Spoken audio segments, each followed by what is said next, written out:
p.m.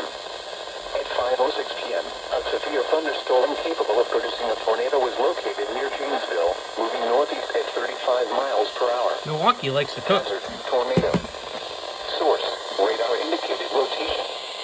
Impact, flying debris will be dangerous to those caught without shelter. Mobile homes will be damaged or destroyed. Oh, actually, yeah. Damage to roofs, windows, That's and valid. vehicles will occur. Wow. Tree damage is likely. Locations impacted include Janesville, Milton, Lake Postanoff, and Lyden. Take cover now. Move to a basement or an interior room on the lowest floor of a sturdy building.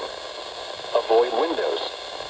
If you are outdoors, in a mobile home, or in a vehicle, move to the closest substantial shelter and protect yourself from flying debris.